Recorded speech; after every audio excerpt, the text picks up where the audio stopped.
Hey everybody, this is Peter Joseph, March 11th, 2015. We are rapidly approaching Zeitgeist Day weekend. Hope everyone is prepared. I will be leaving on Thursday for Berlin, and it should be a wonderful event. There are a few tickets left if anyone still wants to come out to that event in Europe, in Berlin, Germany. All that information is on zdaglobal.org. Plus, you can find the webcast information that's free, also on zdaglobal.org, which will link to a Ustream, I believe. And yeah, pretty much anything anyone needs to know about it can be found. The map, which is currently being updated, can be found there as well to find one in your local area. And there's still time, of course, to put on your own local event if you want to share a video or just engage a conversation. Anyone can go out and conduct a Z-Day event. And of course, it's encouraged to bring in that global unity that is the Zeitgeist Movement.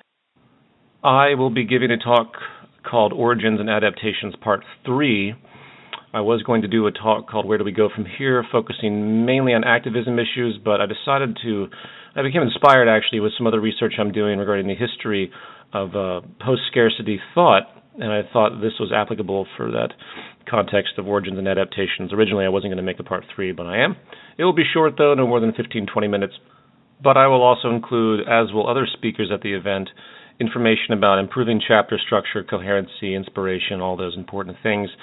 After 6 years of this, we definitely are in for some adjustments. It's important that this conversation be brought up. I think anybody that's been working in chapters or maybe has fallen out of chapters or felt uninspired, which is natural in a world of this nature, the work that we're doing is not most immediately rewarded, and you have to really take it upon yourself and your own volition and fortitude to push forward, because you're not going to receive any other external support, which is why internal support from the movement is so critical and why we need to remain together and not let divisive issues come up and create unnecessary tension and noise, which is unfortunately periodically the case as well, but that's for another conversation. So today I'm going to jump back into the remaining questions, and it'll be a short broadcast because I have to get back to work. Question 1. Hey, Peter, I agree with most of what you have to say about artificial scarcity, but I haven't come across anything published that addresses the issue of natural scarcity, as in the inherent trait of humans to reproduce and multiply faster than what can be sustained, even with abundance present. For example, I have 10 of a resource, and there are 8 of us, 4 males, 4 females. We are living in abundance with that resource. Times are good. This causes 4 couples to partner up, each having a kid. Now there are 12 of us and still only 10 resources. Now there is scarcity. It seems to me no matter how well the system is designed, once all goods and resources are met, you'll be faced with the issue of reproduction, and this will create scarcity. Okay, I'm paraphrasing a lot of that. I actually answered this on my Facebook page in a lot more detail than I'm going to go through right now, but I think it's a great question and one that's come up periodically and probably should actually make it to an FAQ somewhere on the global site. Here is the difference. Today we live in an ephemeralized production capacity, what Jeremy Rifkin calls the zero marginal cost approach, if you will, where we are continually doing more and more and more with less and less and less. And what this essentially means is that the carrying capacity of the Earth is not fixed. The carrying capacity of the Earth is actually quite variable, and the more efficient we become, the more human beings we can harness. It doesn't go to infinity, by the way. I'm just saying that the illusion of scarcity, going all the way back to Thomas Malthus, the illusion of carrying capacity overshoot is just that. It's not taking into account the incredible and exponentially increasing efficiency protocols and processes that we have going. So ephemeralization will continue to create more with less, and this will work to expand the carrying capacity of the Earth, which makes your arithmetic assumption invalid. Once you look at these trends, and I hope you can, if you read the Zeitgeist Movement's materials, especially the book, The Zeitgeist Movement Defined, you'll see that it's not that simple. The second thing I would say on that has to do with material culture. And we've been living in a grand material society, material conspicuous consumption is what Thorstein Veblen called it, one of my favorite 20th century economists. And this value of driving around in Ferraris and Porsches and having huge mansions is really beginning to be frowned upon by general culture. It's not just because of the massive wealth imbalance that's an insult to all of us and a form of structural violence. It's also the fact that it's just rude, and we think about things like carbon footprint. We think about all these sustainability attributes that are coming into focus for the first time in human history, by the way. At no time in human history has the species been faced with true, large-scale, global ecological issues. And right now, we're on the edge of a whole slew of them. So the new ethic is changing. So the respect for people to be sustainable, looking at people in their status and accomplishment in the sense of how sustainable they are, that's the new value system, and that's what's currently overriding modern, conspicuous consumption material culture. So that's working for us now in the culture, even though it's working very slowly. And the final point I'll say about overpopulation, which is what your question more or less implies, is that in countries around the world that have overpopulation, they also have great poverty. And it's been extrapolated that I believe it's the 59 poorest nations of the world will basically double in their population over the next 30, 40 years, while the developed regions, the developed nations, will more or less remain unchanged. Now, that's counterintuitive to the way we think about, we look at the trend of the discovery of hydrocarbons, and instantly when we had all this new excess to excess energy to do more and more and more, you saw an incredible explosion of population. In fact, many theorists attribute a population explosion directly to oil, and I think that's probably absolutely accurate.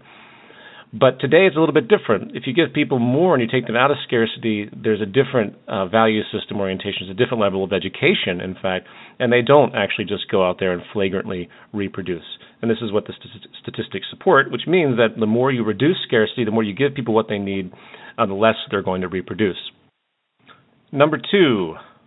Dear Peter, I'd like for you to clarify some of the things I've seen online regarding the Zeitgeist Movement promoting pseudoscience, conspiracy theories, homeopathy, anti-vaccinations, anti-GMO, and anti-nuclear power. I was unable to find any such issues brought up in the Zeitgeist Movement-defined official TZM book, nor in any of the lectures I have seen. Could you please clarify what all this noise is about? Sure, it looks like you've stumbled upon some hate-filled websites or blogs or the like. This is nothing new. The first indictment of the Zeitgeist Movement ever was that it was a conspiracy movement, which I don't even know what the hell that would mean. But this has been going on since the very, very beginning because these individuals had such a dissonant view of my very first film, which occurred years before the Zeitgeist Movement was even started. They didn't really care what the Zeitgeist Movement was about or promoted. They just hated myself and, by extension, projected that hate into anything that I did. Therefore, the Zeitgeist Movement was condemned in such a way. Again, as you point out, there's nothing that talks about conspiracy anywhere. And I actually object to that concept because the notion of conspiracy theory or conspiracy theorist is derived straight from this psychological warfare, McCarthy-era type of thing, where when someone talked about a non-capitalist system, or a little bit to the left as it would be, they were going to be labeled a communist, such as Martin Luther King had to sit in front of Congress or a special assembly and explain how he wasn't a communist during this era, which when you look back on it, you're like, wow, that is incredible. And I could see some type of ridiculous issue like that occurring even today, where someone, in an abstract notion, someone sits in front of a panel to explain how they're not a conspiracy theorist. This is the exact same rhetoric, and it's very base, and it's unfortunate how it works. I have a neighbor that met me, my neighbor, when I met him, he figured out who I was, and he said, oh yeah, well, I'm not really a conspiracy theorist, but I really appreciated your movie. And of course I was taken back because of the clear and present establishment media brainwashing this individual had. You are basically fearful of the category of thought. It's a great way of thought control because you make people afraid of certain subjects, and they're so inhibited, and it's such a manipulation, I should say, of their social nature, of their need to be accepted by those around them, that if they walk against the grain that far and they go into conspiracy land, as though there's any such thing. You're talking about corruption. You're talking about group corruption. That's all you're talking about. But you enter that territory, you're ostracized as a lunatic who must believe that Elvis is still alive in Area 51, etc. So anyway, the conspiracy claim against the Zeitgeist Movement is the last bastion of derisive attack that anyone can come up with that really hates the movement. It's right there above the communist attack as well, of course, which is uniquely coincidental. In fact, just to harp on one more thing, if you really think about the Zeitgeist Movement, it is the ultimate anti-conspiracy movement in the sense that we look at things from a system perspective. Just because you talk about how a bunch of criminal elites might get together and perform some action for their self-interest, even if they think it's for the betterment of humanity, by the way, but they do it covertly and secretly, hence the definition of a criminal conspiracy, if it's illegal, that isn't us saying that they're to blame. We're saying that anyone that engages any type of behavior that's aberrant or caustic to society, or unsustainable, or whatever negative consequence, that is actually a system issue. It's because of what's incentivized and what's reinforced. So that's a good way to talk about it if people ever approach you in that way, is actually we don't blame people for really anything. We blame the system influence overall for incentivizing people into this tribal and competitive behavior. The next thing you brought up was pseudoscience.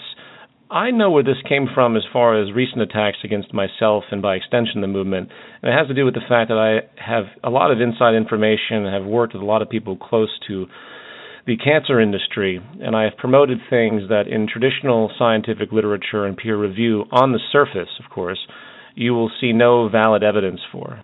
But when you take a truly critical view, a truly scientific view, which means you not only have to take into account your own flaws and your personal psychology and your natural propensities to seek out what you already believe, you also have to realize the inherent social groupthink that evolves around any type of consensus making, which also has a biological attribute as well, not to mention the hideous cultural reinforcement fueled almost subconsciously by monetary interests and people's own status and survival.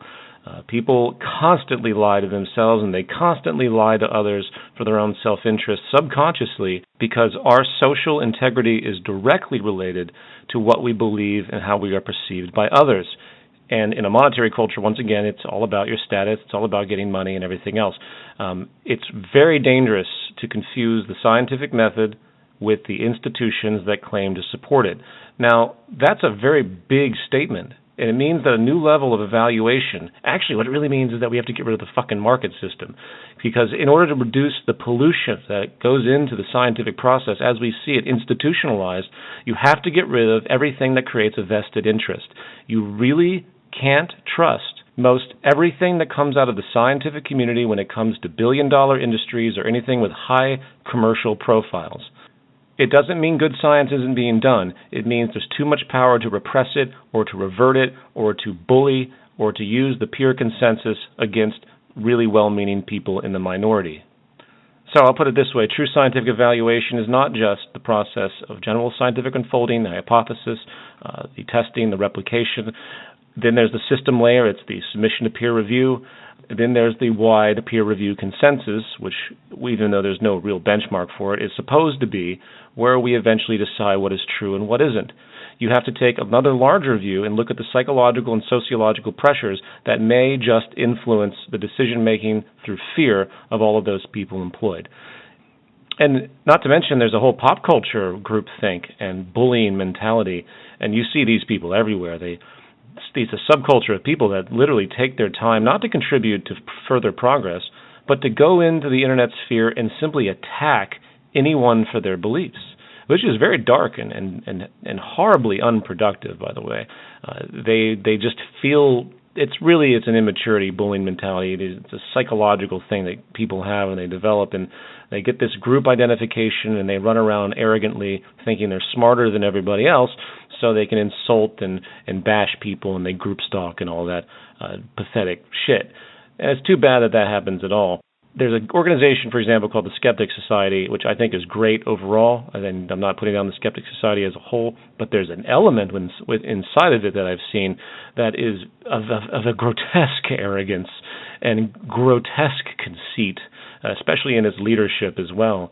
And they sit there and they get off on debunking. They literally have like a positive endorphin rush and feelings of superiority and place in the world by trashing people's beliefs. Even people that should know better, like Neil deGrasse Tyson, falls victim to this necessity, this group need to mock and to be derisive and to do things that really, if they really cared, if they truly were progressive, they would not engage in these types of behaviors, because the goal is to get you on your side, get people on your side, not to make them feel stupid. And it's unfortunate that Neil deGrasse Tyson, which I love, still does this. Making fun of people's beliefs or shaming them for what they believe does nothing, except, of course, making people feel better about themselves who feel the need to bully others and shame them rather than try and communicate in an intelligent way. And it's not to say that those beliefs are right, by the way. It has to do with the approach. You see, true scientific skepticism isn't just skepticism, it's skepticism with vulnerability, which means that you're not only skeptical of new ideas, new scientific advents in medicine or the like, you're also vulnerable to the possibility of them being true. You see, psychologically, and by extension sociologically, we have this identification with what we think is plausible or not.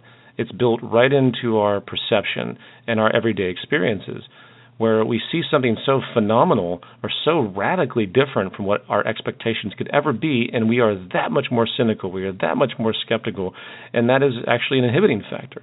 It's a bias that's been created because of the lack of plausibility. So anyway, plausible logic is the antithesis of scientific and system-based logic, and it's at the root of all great failures. The Semmelweis reflex, if you don't know what that is, please look it up.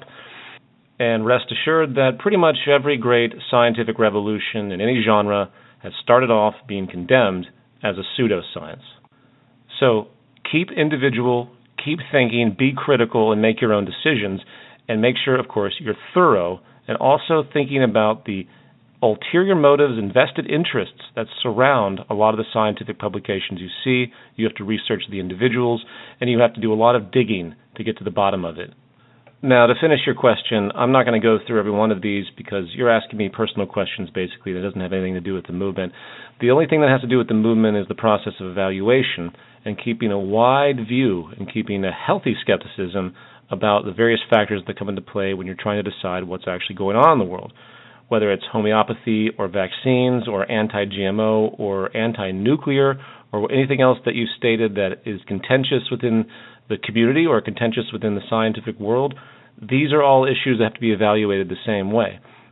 And I have to admit, it bothers me greatly when you see the polarized behavior of people that claim that they are for science, but they polarize the argument where if someone says, well, I'm not too sure about what's happening in the GMO world or the vaccination world or the like, or anything that has to do with public health, especially in the wake of the epidemic rise in autism and the huge number of autoimmune and allergy diseases and all these things that are currently happening to many across culture, not to mention the huge spectrum of environmental issues that remain a mystery that are out there.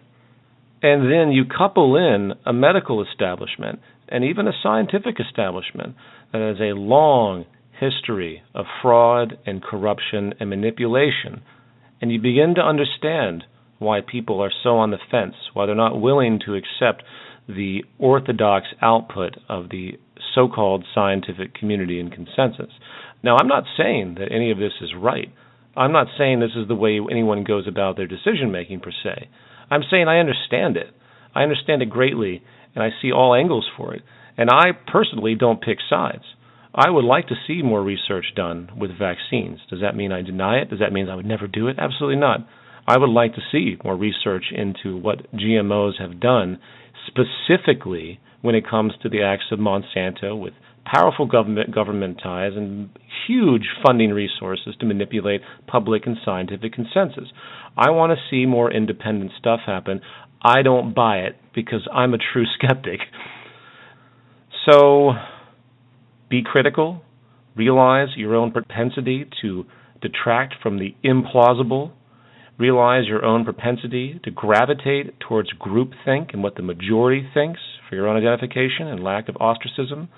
Realize that there are vested and ulterior interests on every single side. When you see what the majority consensus seems to be, always put equal gravity on the minority in critical thought, and then take in this entire equation to see what the truth should be probabilistically. And as a final note, for those out there that haven't investigated system-based critical thought, inductive, deductive, plausible.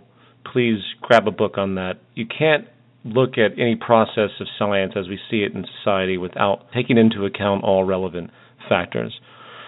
Anyway, I'm tired of talking about that shit, because really it's so secondary. I mean, we're with the Zeitgeist Movement. We're here to bring people together for the larger order system change, and it's really troubling that this noise persists, and it really just distracts. I can't believe I just spent so much time on that, frankly. Okay, number 3. I have watched quite a bit on peak oil. And what are your thoughts on peak oil? It seems like all the experts say nothing will be scalable and it's too late, whether we have a monetary-based system or not. Well, that's interesting. A lot of changes have happened in the peak oil community since this new shale and unconventional oil process with tar sands and the like have come forward, which doesn't debunk peak oil, by the way, because peak oil was based on the original theory of the pools, the large pools of oil that's created naturally. Back in the day, you could dig down and hit a swimming pool full of oil, and you could pull that stuff up really easily with a huge net energy return. Today, it's very, very different, and most people that promote peak oil these days acknowledge that, as everyone should, that peak oil has been real. The United States peaked in the 70s as far as conventional oil, which is what it's about. But this new unconventional process, which has sadly absorbed all of the great technology that should have gone to solar and wind and geothermal and mixed-use systems, what should have been the revolution in renewables, has instead gone to fund all of these new unconventionals to keep the current establishment going. And that's very unfortunate. So, with respect to the experts saying there's not enough and it's too scalable, I don't buy that at all. I've never been into the post-apocalyptic oil thing in the sense that there's no other options, that renewables cannot work. I don't know why anyone keeps talking about that, because the evidence is so overwhelming, and all it takes is a little common sense to do your own math on the issue, and you realize that it's absolutely scalable through mixed-use systems, by the way. There's no one single silver bullet, which is different from the oil economy, but through mixed-use systems, you have incredible abundance, not to mention redesigned structures. It's all in the book. It's not just taking the current infrastructure, say, of a home and throwing a solar array on top of it and assuming everything's the same. No, you completely re-engineer the entire home as well and to incorporate as many other levels of renewable as you can, such as piezoelectric floors and a lot of other things like that. Number 4, which is a continuation, will there be a media day? I guess they mean a media festival later in the year. Well, there might be. I'm not sure if we're going to do one in Los Angeles. It's a very difficult thing for us to do these main events. We did a scaled-down version last time because we don't make any money off of them naturally, and they're very expensive. But people do them locally. That's the thing we try to kick off. Just like people do Z-Day, we try to do 2 events a year. Z-Day is the serious one, and the Media Festival is the more fun, communal one to try and keep some social capital going, So let's hope there's one in your area. I'm not sure if we'll do one in Los Angeles. That's later to be decided. I'm personally so busy, and I'm the one that ends up underwriting all of this, that I don't know if I can even afford it or if I'm going to have the time to do it. But that doesn't mean that the LA chapter, for example, where the main event has been, won't do it on their own. Number 5, how can one discern good science from the influenced or corrupted science? How does a TZM activist cope with this when advocating scientific and technological possibilities for a better world? Well, I think I addressed a good amount of that in my rambling answer moments ago, where you have to take a broader view. Now, we are not a science club. We take the big picture view about system changes, which we have an enormous amount of sociological and technical evidence to support, to show that, yes, we have a carcinogenic social system, I can't talk anymore, a carcinogenic social system which is messing up people's values, proven by public health researchers, corroborated for decades, coupled with a completely unsustainable approach to economy, now really coming to the forefront, even in common circles, once again corroborated by tremendous evidence and even mass appeal, even though the subject itself of social transition is very taboo because no one really understands what the answer is, but they are learning about the problem. So discerning good science means you have to take a very critical perspective on any given issue, as I said before. Please go back and listen to that. You also mentioned in your question about an appendix that didn't quite make it online called the scientific method. And yes, I agree that would be a good place to put these attributes of critical thought. I mean, really what I would do is merge your basic scientific hypothesis method, as is seen traditionally in colleges and high schools, with critical thought, inductive and deductive, and plausible reasoning issues that are often forgotten, not to mention ulterior motives and this sort of double think and naivety that is consistent throughout the general population, where they just readily accept what they see on the news that has come out of peer review, when there are thousands of peer-reviewed journals. Again, anyone who just says, oh, but I saw this in peer review, it must be true, doesn't understand what the method of science really requires at this stage. Question number 6, which is a sub-question. When doing activism, one can not always remain on the abstract train of thought tangent. To create some basis towards people showing the findings of science and technology possibilities are much more concrete. However, how can one differentiate these application set examples between the ones that have a valid reasoning and those that don't? I don't know what you mean. I'm sorry, but I will assume what you mean. There's a spectrum of application set points. Now, if you don't know what the term application set means, it's in the Zeitgeist Movement defined book. It's different from the train of thought. The train of thought is empirical. The application set is the current state of technology that we utilize at any given time, which will always be transient as technology evolves. Now, I'd say there are two extremes of the application set, one theoretical and one literal, one that's actually in use, that's, again, tangible. And that tangible is what you promote the most. Now, you can get into the theoretical. You can talk about nanotechnology. And there's a lot of good things to say about that. People in the Kurzweil world like to talk about this. And singularity. A lot of possibilities needs to be talked about and anticipated, and work needs to go into it. But when you really want to get people to feel it, you've got to just stay with what's tangible and real. Forget living forever or artificial intelligence in some high extreme or nanobots or all of that stuff. Forget materializing abundance. You don't need to talk about that. You're going to lose them because they're going to think you're too fantasy-oriented. This is one of my great grievances with the Venus Project, is it delves far too into things that actually are still very, very experimental, and we don't need that. Everything that's available right now can accomplish what we need to do for a natural law resource-based economy. So stick with that. And you'll notice also in the book that it only utilizes tangible technologies. There's no whimsical foreshadowed technology anywhere in that book unless it's brought up just for the sake of conversation. All the statistical abundance creation methods presented that prove that we can have a global abundance are done through existing tangible working means that are already in play. 1 minute left. Final question, number 7. What are the specifics of natural resource management? How does the current state of technology work? The word censor has been used a lot. Are there any books or sites you could point me to regarding this piece of technology? I'm curious how automation will work in this scenario as well. Very simple. The Internet of Things has come out of nowhere as a big network censor organization through the Internet. Probably the best person to hear talk about this is Jeremy Rifkin, who wrote The Zero Marginal Cost Society, very, very similar to what we're talking about, with a lot of exceptions, unfortunately. But this stuff has been talked about also at length in the book. So the Zeitgeist Movement Defined book, you can see and read about all of that. But if you want to read about the Internet of Things on your own time without reading a whole book, which is, again, free, please punch up the IoT.